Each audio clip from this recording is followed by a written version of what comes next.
Good morning, good morning, good morning. It is Garden Tour Saturday. Today we're going to be talking about my front yard, and it's in two different parts. So we're going to start at the very front, how we've re-cleaned it up and redid it. So I hope you enjoy this post. And these are my three wonderful co-hostesses. Please go check them out. They're wonderful, wonderful creators, and they always have something wonderful to share. And they all three have beautiful gardens. Thank you so much for coming by today for Garden Tour Saturday. Still not done with the front yard. We're still going to put some more containers in this area, and these of course are going to get moved. You can see the California poppies are coming up, and we'll have a lot more in the future. We did do a little bit of planting. As you can see, we have one little plant here that looks super healthy, and this is dill. I planted two of these, both of them in this container, to give a little bit of color and beauty here. And of course, dill does do a lot for your fish. We have 4 cucumber plants. There's just me and my husband. I don't need a lot of cucumbers. I do have a few more that we're going to be putting in a different variety, but 4 of this variety seems like it should be just fine. And this is these are slicer cucumbers.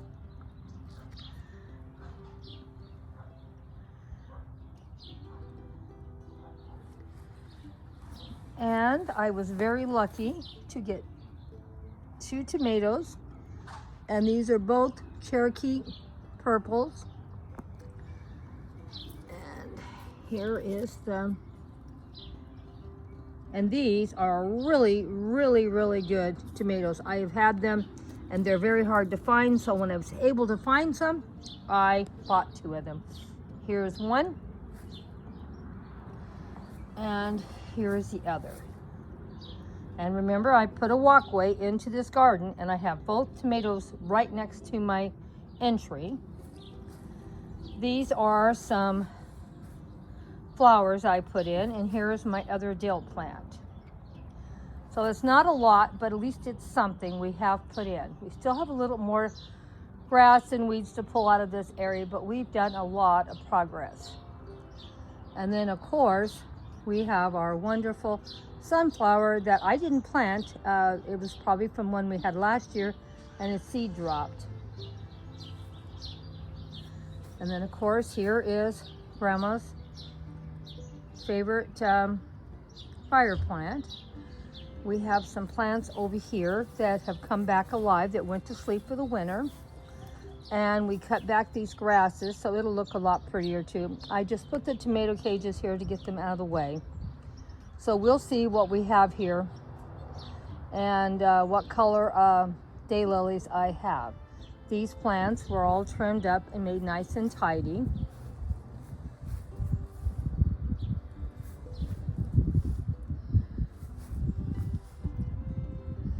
Now these plants I pulled out of containers and planted them over here, and I'm really happy with that.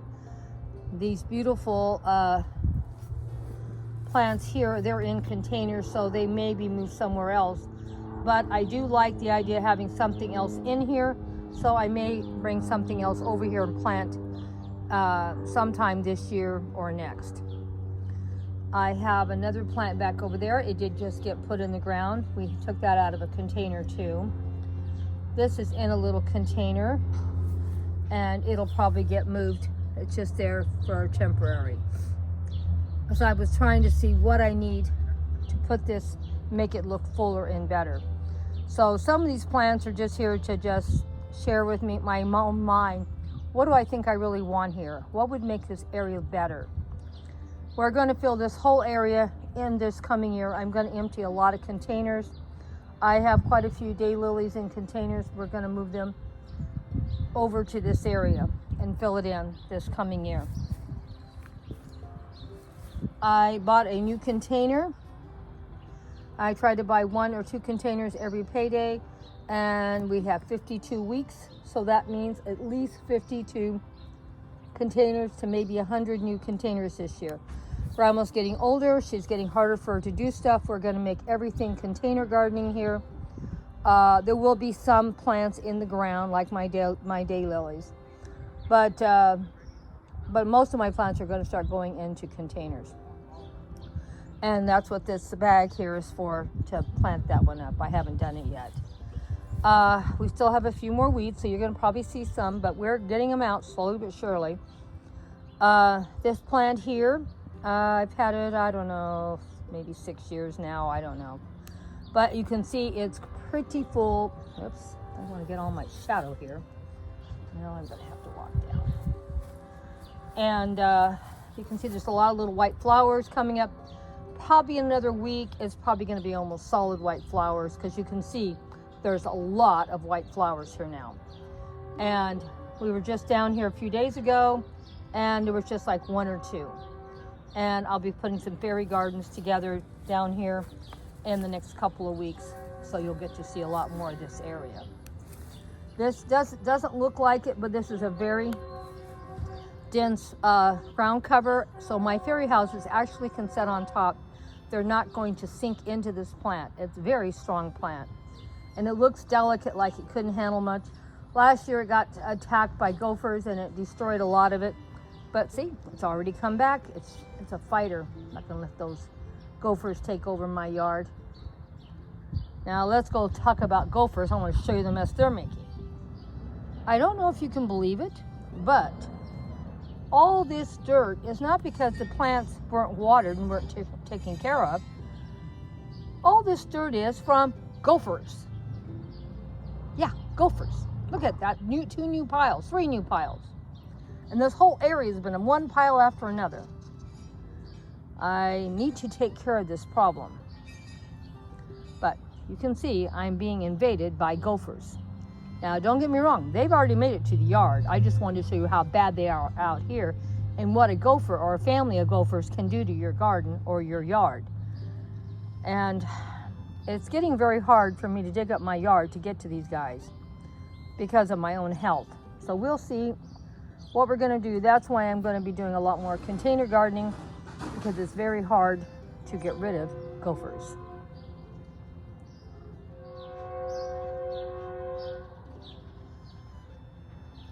But I just wanted you to see that we have accomplished a lot, and it's taken several months to do this. This wasn't something I did in a weekend.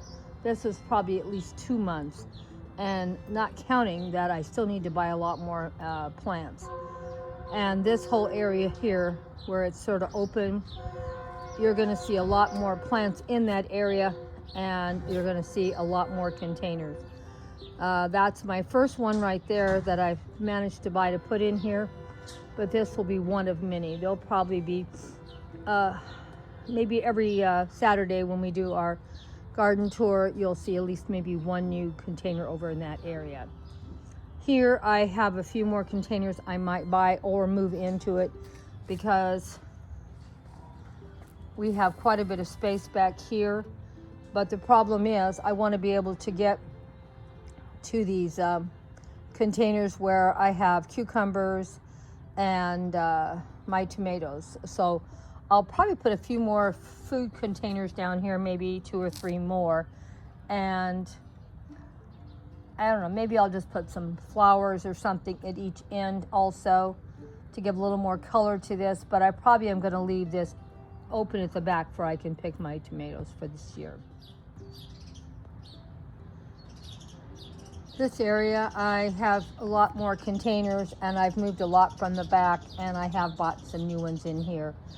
And a lot of these containers that you see in here are going to be emptied out maybe this year. Maybe if I don't do it in the next month or so, it'll be done in the fall, because it's going to get really hot here really soon, and I don't want to be doing anything when it's really hot. And I probably am not going to be coming out and doing too much to my garden in the summer. But anyway, I have moved a lot of plants here, and this one was one that was sort of by accident. I put this together last year, I think.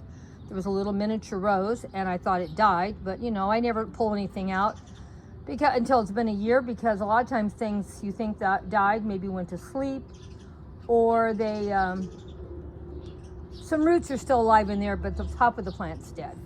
So anyway, that's what happened here, I think. This was just a forgotten container. It was in the backyard, and first these little flowers reseeded themselves and they're blooming everywhere. I didn't plant these. And these here are bulbs, and of course they go to sleep and they came back awake. So, and then when that happened, I noticed, at first I didn't notice it, but the rose came back. So then I didn't know what to do because it was so beautiful how it looks. I hated to take it out and put it in the ground. So I don't know if I'm going to put this in the ground or if I'm going to get a bigger container. This container is too small for this rose bush. It's a miniature, so it's not going to get real big, but even miniature roses get fairly good size. So it's going to need a bigger container. And so next year or sometime in the fall, everything in here I'm going to carefully remove and put it in a larger container. And I'm going to try to plant it back up the way it looks right now. I love this look. I love mixing different things together. Now I have some roses that I got for Valentine's from my husband. One's there and one's over there. They started looking bad. I was going to put them in containers, but they were looking so bad. I said, let me put them in the ground and see if any of them will survive. Well, they're still alive. They look like they're in shock, but they're not dead. And this is, believe it or not, is a carrot. I'm going to let it go and bloom and have some beautiful carrot seeds and throw carrots out in here. We have in here also a bunch of California poppies. I love them, you know I do. And I'll probably be throwing out some more California poppies in my garden pretty soon. These containers that look like just a bunch of dirt, they do have seeds in them that nothing's come up. I have a ton of containers, and I'm gonna fill them all up with dirt and seeds to fill in these empty spaces and not have to spend a lot of money. The most expensive thing I'll be doing is soil, and everything else will be fine. As you can see, I have quite a few daylilies in here, but these daylilies could be divided. So when I do this, probably in the fall, I will try very carefully to take these out of their containers and use them for something else, and put these over on the area I have the other daylilies for. It will just be a large collection of different daylilies. And I probably will try to order some more fancy daylilies and put in these same containers to get them going, and then the following year we'll plant them. Now I have been working over here, and I got quite a few plants, and you can see some ones. Oh, this one, some of the plants are coming up. See in that container, you can actually see that some of the flowers are starting to bloom. So you'll be seeing more of those too. I have lots and lots of empty containers, because every time I buy something, I save the container, and I'm going to just stick them in here and make this just all full of beautiful flowers. These were bought a few weeks ago, and already they're starting to wane. But you know, we did get a few pictures out of them, and I did enjoy them. Sorry my fairy fell over. But I did start a little fairy garden over here. So I think the front yard's looking really good. It's going to look a lot better. We're going to finish up this old mess over here and make it look gorgeous in the next couple of weeks. I still need to get a bunch of containers and things put in here, and I may move one of my green stalks over here also. I'm thinking about it.